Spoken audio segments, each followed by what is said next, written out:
ऐसा कहा जाता है कि वैसे पाबू जी की मम्मी तो एक परी थी। परी परी समझते हो? आसमान की परियां, पापा की परियां नहीं। आसमान। ऐसा ही कहानियां अपने की। आसमान की जो परियां होती है वो धरती पर घूमने के लिए आती है कई बार। और उनके साथ ये होता है कि धरती पर उनको कोई देखना नहीं चाहिए। यदि कोई धरती पर उनको देख लेगा तो उनकी शक्तियां समाप्त हो जाएगी, फिर वो वापस से नहीं जा पाएगी।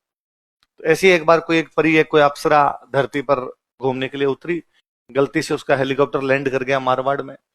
जाना तो बेचारी को भली जगह ही होगा कहीं पे। यहाँ उतरी, गर्मी थी। जहां पर वो उतरी वहां पर कहते हैं एक तालाब था, तो उसे लगा गर्मी पड़ रही, मैं तालाब में नहा लेती हूँ। तो तालाब में नहाने के लिए चली गई। धांधल जी उस रात्रि को अपना घोड़ा लेके कहीं पर जा रहे थे। तो रास्ते के अंदर उनको लगा कि यार घोड़े को पानी पिला लेते हैं। तो उनको पता था यहाँ पे तालाब है, तो उस तालाब की तरफ चले गए। पर जैसे तालाब के नजदीक उन्होंने देखा कि एक महिला तालाब में नहा रही है, तो धांधल जी तो स्टेच्यू ही हो गई वहां पर। उस महिला ने, उस परी ने देखा कि कोई व्यक्ति देख रहा है, तो उसने कहा कि अरे मिस्टर, तुम जो कोई भी हो, धांधली कर रहे हो। और किसी महिला को इस प्रकार नहाते हुए देखना नहीं चाहिए। और मेरे साथ तो समस्या यह है कि मैं परी हूं। अब तुमने मुझे देख लिया तो मैं वापस नहीं जा पाऊंगी। मेरे धांधल जी ने कहा, किसने कहा वापस जाना है? और धांधल जी ने लगभग घुटनों के बल बैठते हुए कहा कि will you marry me.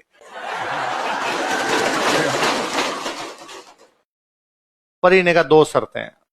Done, बताओ क्या है? एक तो है कि मेरे से शादी के बाद मेरा महल अलग होना चाहिए, पक्का। दूसरा, उस महल में बिना मेरी परमिशन के किसी की एंट्री नहीं होगी, पक्का। परी से शादी की धांधल जी ने, उसके लिए अलग एक महल बनवाया गया। उससे बिना पूछे कोई उस महल में नहीं जाता था। समय अंतराल पर एक बेटा हुआ, बेटे का नाम रखा गया पाबू। क्या नाम रखा गया? तो पाबू जी बेहद हैंडसम थे। अपने लोक देवता हुए उनमें सबसे सुंदर कोई लोक देवता हुए तो कौन हुए? मम्मी पे चले गए। धांधल जी पे जाते तब तो क्या ही फूट रहे हुए होते।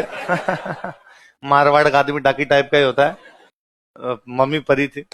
धांधल जी को एक दिन लगा कि पर यार ऐसा क्या है कि बिना परमिशन के नहीं आना। एक दिन धांधल जी बिना परमिशन के चले गए।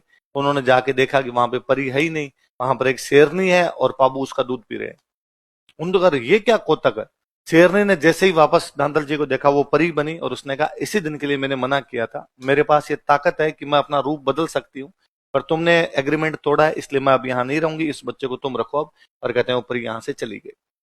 कहते हैं उसने कहा था कि एक माँ की अपने बच्चे के प्रति दो इच्छाएं होती है कि दूध पिला के थोड़ा बड़ा करे, बड़ा हो जाए तो अपने कंधों पे, अपनी पीठ पे उसको खिलाए। अब ये इच्छा तो मेरी पूरी हुई नहीं, दूसरे वाली दूध पिला के मैंने इसको बड़ा कर दिया। परी तो चली गई। फिर धांधल जी की एक और रानी है, उनका नाम था कमला दे। क्या नाम था? तो बाबू जी का पालन पोषण जो करते हैं बाद में, वो कौन करते हैं? कमला। तो हम उन्हीं को माता के रूप में जानते हैं। तो माता कौन है? कमला।